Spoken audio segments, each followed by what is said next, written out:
বিশ্ববরেণ্য ব্যক্তি। আমরা সবাই তাকে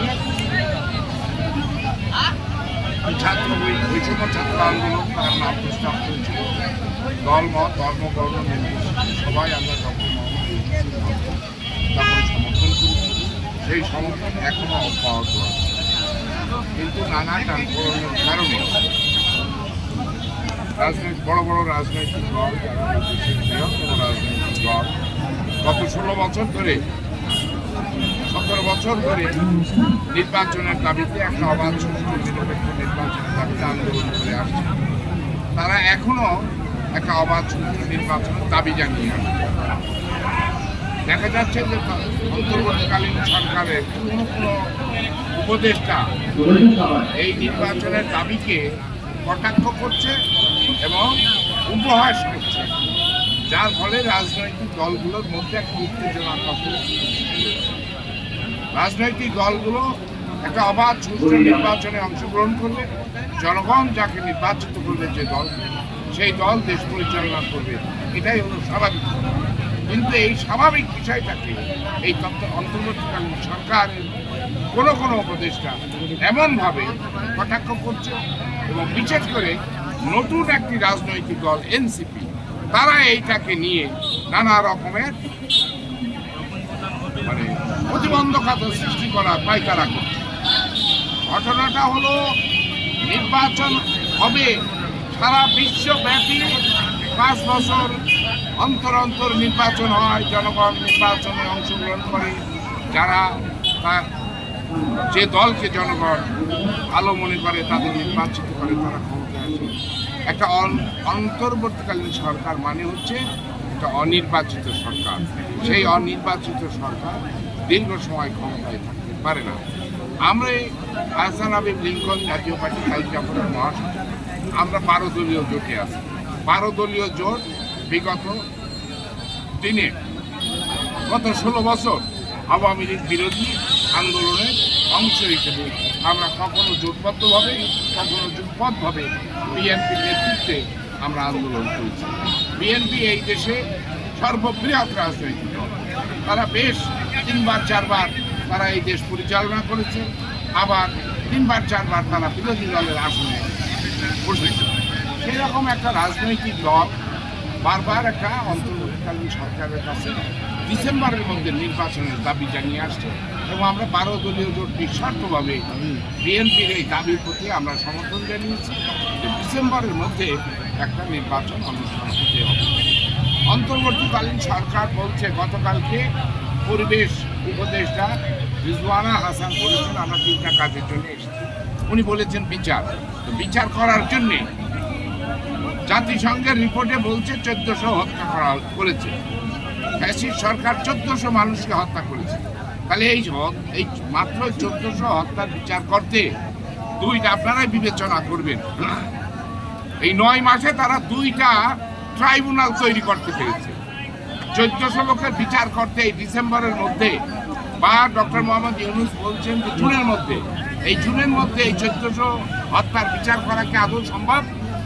এই মাত্র 2টা ট্রাইব্যুনাল দিয়ে অন্তত 8টা বিভাগে 8টা এবং 8টা মহানগরে 8টা, 16টা ট্রাইব্যুনাল তো হওয়া উচিত ছিল 1 মাসের মধ্যে।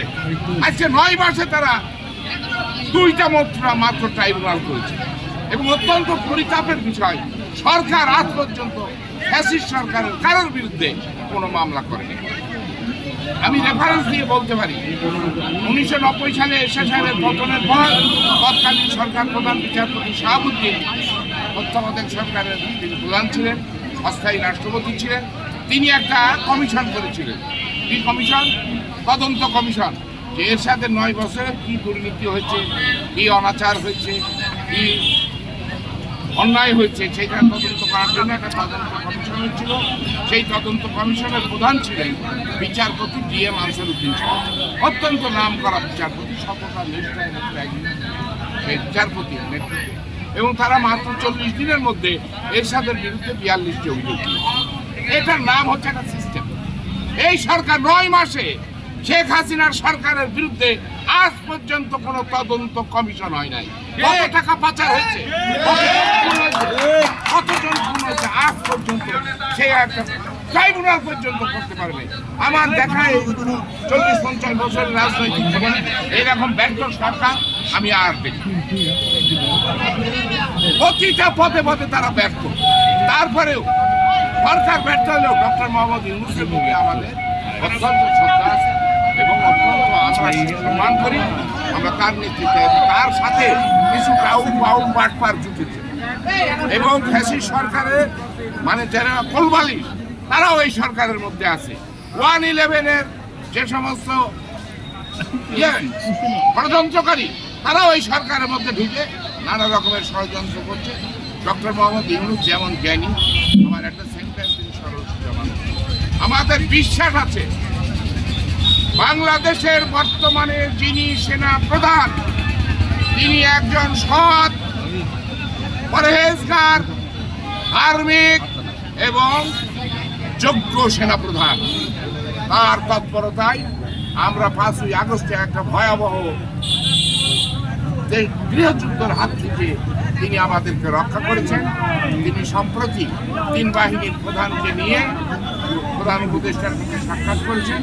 পত্রপত্রিকার মাধ্যমে আমরা জানতে পেরেছি বর্তমান সেনা প্রধান, বিমান বাহিনী প্রধান এবং নৌবাহিনী প্রধান তারা 3 জনই ডিসেম্বরের মধ্যে নির্বাচন অনুষ্ঠানের জন্য সরকারের কাছে অনুরোধ করেছে এবং আমাদের এই সারা দেশের মানুষ এই সেনা প্রধানের এবং 3 বাহিনী প্রধানের এই ভূমিকায় সন্তুষ্ট হয়েছে এবং সারা দেশে একটা জাগরণ সৃষ্টি হয়েছে।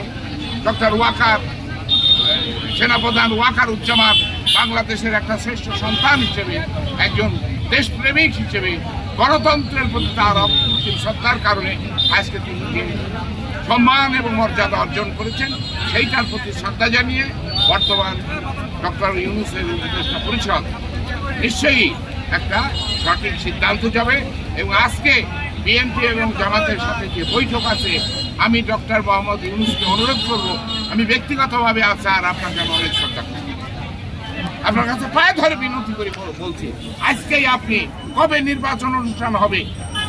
খন্দকার মোশতাক আহমদ ক্ষমতা গ্রহণ করে 28শে ফেব্রুয়ারি নির্বাচন ঘোষণা করেছিল, মাত্র 10 মাসের মাথায়।